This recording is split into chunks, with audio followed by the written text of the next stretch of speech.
나랑 언어가 다르고 습관이 다르고 나랑 다른 존재와 같이 시간과 공간과 삶을 공유한다는 거는 나를 확장시켜주는 되게 감사한 일인 것 같아서 이런 것들을 사람들이 더 많이 느낀다면 다른 존재를 자기 뜻대로 하려고 막 하고 자기 뜻대로 안 됐을 때 화내고 괴로워하고 그러면서 폭력 상황이 생기고 그런 것들이 좀 줄어들 수 있지 않을까? 명상 얘기하고 있어서 궁금한 게 현대인들이 하루에 짧게라도 뭐 무조건 매트 깔고 뭐 가부좌 틀고 하지 않아도 된다고 하더라고요. 잠깐씩이라도 꼭 하라 하던데 간단한 뭐 명상 실천법이나 간단히 해볼 수 있는 거 있을까요? 명상을 따로 뭐 명상법이 하는 게 아니라 일상에서 내가 깨어서 나를 자각하고 있다면 다 명상이라고 할 수 있어요. 예를 들어서 우리가 설거지를 하잖아요. 설거지를 할 때도 사실은 한번 오늘 설거지할 때 한번 실천해 보세요. 두 발바닥이 바닥에 닿아 있는 감각을 한번 느껴보는 거예요. 내가 어떻게 서 있지? 서 있는 감각. 그러면 정말 내가 무릎을 이렇게 한쪽으로 기울여 있기도 하고 이렇게 하고 있기도 하고 자기가 서 있는 자세 자체가 무의식적으로 서 있거든요. 자기 몸의 패턴에 의해서. 그렇지 않고 이게 그라운딩이라고 하는데 의식적으로 힘 빼고 척추 부드럽게 펴고 두 발바닥이 바닥에 단단히 닿아 있는 그 느낌, 편안한 안정된 자세로 설거지를 하면서 그 감각을 느끼시는 거예요. 우리가 설거지 할 때도 이거 하고서 뭐 하고 막 머리도 계속 분주하게 무언가 돌아가고 있거든요. 그걸 머리 돌아가는 것을 멈추고 지금 내 몸의 감각, 지금 나에게 집중하면 다 명상이라고 할 수 있어요. 걷는 것도 명상, 충분히 걷는 명상도 굉장히 좋고요. 걸음 하나하나 호흡을 신경 쓰면서 하는 거예요? 그렇죠. 느끼면서 발 하나 딛는 거 하나하나를 자각하면서 걸으면 그것도 명상이고. 저 일상에서 그럼 명상을 제가 되게 많이 하고 있던 거네요. 그쵸. 저는 그것을 느낌과 알아차림이라고 맞아요. 생각했거든요. 그게 명상이에요. 그리고 우리가 막 계속 컴퓨터하고 어깨 막 이러고 막 하잖아요.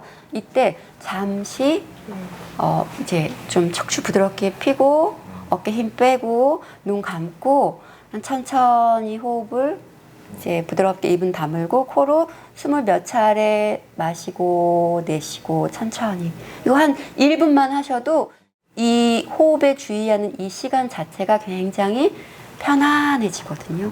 그런 것도 굉장히 좋고 그리고 글 쓰는 것도 명상이 돼요. 그래서 특히 이제 제가 권유하는 거는 우리가 글을 쓰면 막 잘 써야 될 것 같고 누가 볼 것 같고 막 그런 글을 쓰는데 그냥 손이 가는 대로 아무거나 마음 가는 대로 특히 새벽에 일어나서 글쓰기 명상 뭐 욕을 해도 괜찮아요. 이걸 내가 다시 펼쳐보지 않아도 괜찮아요. 나에게서 나오는 그 모든 것은 괜찮다. 그것을 수용하는 마음으로 다 쏟아내다 보면 정말 자기 안에 있는 내면에서의 어떤 원하는 삶에 대해서 나오게 돼 있고 그런 것들도 이렇게 좀 실천해 보실 수 있을 것 같기도 하고 미술에 대해서 오해하고 있듯이 사람들이 명상에 대해서도 오해하고 있는 게 많을 것 같다는 생각이 들었어요. 얘기를 들으면. 화사도 명상적인 사고로 몸을 많이 느끼고 하시는데도 명상이 아니라 다른 방식으로만 사고한다고 아까 표현하신 걸 보면 지금 이 순간에 머물면 명상. 이게 과거나 미래로 가 있지 않고 지금 이 순간을 먹는 것도 명상을 할 수 있어요. 다 느끼면서 하면. 네, 이게 이제 그 틴나칸 스님이라고 플럼 빌리지를 운영하신 유명한 명상 수행하시는 스님이 계셨는데 그분한테 감옥에 있는 젊은 청년이 편지를 썼어요. 제 삶은 너무나 답답하고 너무나 비관적이고 절망적이고 아무런 희망도 없습니다. 저는 어떻게 살아가야 될까요? 스님이 뭐라고 얘기해 주시냐면은 지금 당신이 하고 있는 것 그것에 오롯이 함께하면 된다. 지금 당신이 오렌지를 먹는다면 손에 냄새 맡고 입으로 넣어서 그 맛을 오롯이 그대로 느끼면서 그것을 먹으면 그것도 명상이고 그것이 살아있음이고 만족스럽게 삶을 살 수 있는 비결이다. 이렇게 말씀을 해주셨거든요. 그래서 이게 여기까지 올 때까지도 얼마나 많은 것들이 이 안에 있겠어요. 그것을 감사한 마음으로 충분히 즐기는 것. 이것도 명상이에요.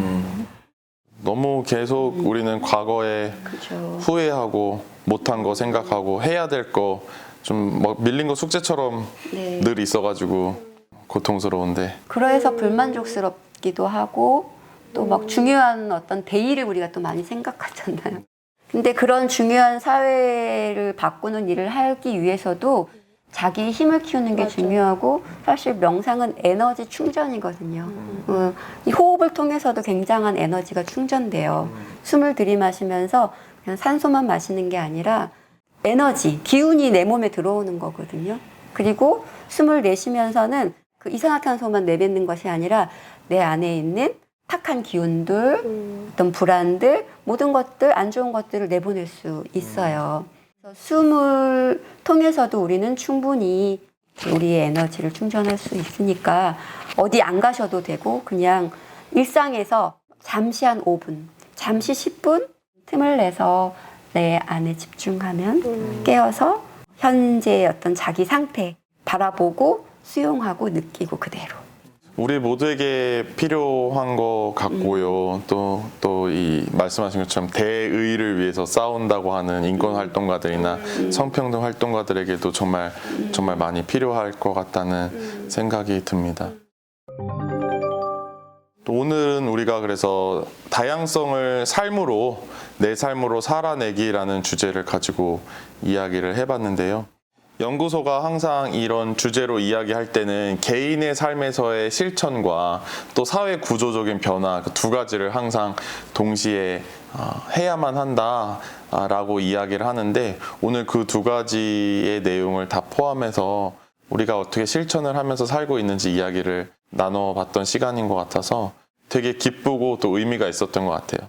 또 특히 개인의 삶을 바꿔가는 방식, 또 우리들의 인식을 향상시키는 방식을 저희는 이 상향식 접근 방법이라고 해서 인식 향상, 그래서 각자 책 읽고 또 만나서 책 모임하고 이런 대화 모임하고 이런 것들이 계속 지속되고 또 다양성 연구소 같은 단체가 지속되기를 바라시는 분들은 또 회원으로 함께 해주시면 좋을 것 같아요. 그래서 이런 작은 단체들이 사실 재정적인 어려움을 겪을 때가 되게 많거든요. 그래서 인건비도 없어서 힘든 경우가 되게 많은데 연구소가 아닌 다른 어떤 단체라도 내가 하고 싶은데 하지 못하는 일을 해주고 있는 단체가 있다면 그것이 우리 사회를 평등하게 만들고 있는 길이기 때문에 후원회원으로 함께 해주시고 또 교육에 참여해주시고 캠페인에 참여해주시고 또 요즘에 코로나 때문에 많이 못하지만 집회나 시위도 있으면 나가주시고 하는 일들 하면서 우리 사회 전체의 인식 수준의 향상을 가져왔으면 좋겠고 또 하향식 접근 방법도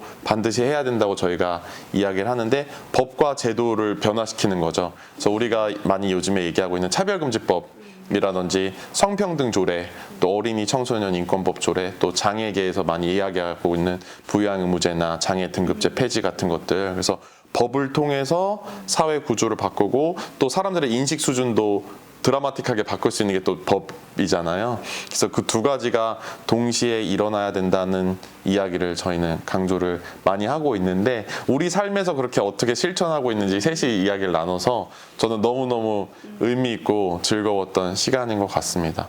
두 분에게도 한마디씩 좀 들어보고 마무리했으면 좋겠어요. 저는 뭐 이야기했던 부분이지만은 곁에 함께 나눌 수 있는 사람들이 함께 한다는 것만큼 삶에서 중요한 건 없는 것 같아요. 그래서 나를 지지하는 곁에 사람들, 친구든 여성단체든 또는 뭐 이런 연구소든 연대할 수 있는 사람들과 함께 사회 속에서 살아가는 사람으로서 사회가 괜찮아져야지 나도 괜찮아지는 거기 때문에 그것을 함께하는 건 굉장히 나의 행복을 위해서도 너무나 필요한 부분이고 그것만으로는 어렵다. 또 나를 돌보고 나를 사랑할 수 있는 어떤 그런 사람이 되기 위해서 다양한 도구들 아까 이야기한 뭐 페미드로잉 또 타로 명상 이런 것들을 적극적으로 삶에서 활용하셔서 사실 힘든 어떤 부분들이 굉장히 많은 우리가 사회의 현실 속에 있지만 그래도 괜찮게 즐겁게 이렇게 같이 살아갈 수 있으면 좋겠습니다. 네, 감사합니다. 감사합니다. 저는 표현을 연습했으면 좋겠다는 생각을 했어요. 우리가 스스로 표현하기보다 외부에 의해서 평가받거나 규정되는 경험이 더 많잖아요. 학교에서부터 그 경험을 계속 쌓아오는데 아주 사소한 거더라도 자기 표현을 하는 거. 그래서 SNS에 그냥 정말 내가 좋아하는 거를 표현하기도 하고 나의 생각을 표현하기도 하고 그러면 그것이 통하는 친구들과 만날 수도 있고요. 또 작게는 저 같은 경우에는 둥둥이와 헤어지면서 네 발 달린 동물에 대한 고통에 대한 감각이 구체적으로 와닿았고 그리고 특히 이 네 발 달린 동물을 너무 많이 우리가 먹으면서 기후위기도 너무너무 커졌잖아요. 동물들의 고통도 있고 지구 전체로는 기후위기도 너무 심각하고 그래서 이제 네 발 달린 동물을 안 먹게 됐는데 그거를 표현하는 거예요. 그래서 어딘가 강의를 가거나 사람들을 만날 때 저는 네 발 달린 동물을 먹지 않아요 라고 얘기를 하면 먹는 메뉴가 달라지는 거예요. 어느 지역에 갔을 때는 강의하기 전에 식사를 대접하시는데 제가 네 발 달린 동물을 먹지 않아요 라고 했더니 실제로 그런 사람을 처음 만나셨다고 하시기도 하더라고요. 그래서 그런 존재가 있다는 거, 그런 선택을 하는 사람이 있다는 거를 알리는 계기가 된 거예요, 본의 아니게.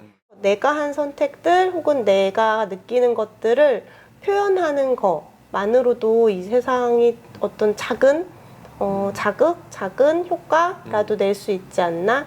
그래서 표현하는 연습들을 계속 하시면서 힘내셨으면 좋겠다는 생각을 했습니다. 네. 네, 감사합니다. 우리가 셋이 서로 대화하면서 서로 배우듯이 또 말씀해 주신 것처럼 누가 우리들의 삶의 방식, 방향을 보고 배울 수 있고 또 처음으로 그런 생각도 할 수 있구나 느낄 수 있고 이런 것들이 전파되어 나가는 것이 다 사회를 바꾸는 방법들이라고 생각합니다. 그래서 나는 너무 미력하고 아무것도 할 수 없어 라고 생각하시는 분들이 많지만 이런 이야기를 전하는 거, 대화를 해보는 거, 또 영상을 이런 거 보고 영상 공유하는 것도 다 사회를 바꾸는 방법 중에 하나라 생각하거든요.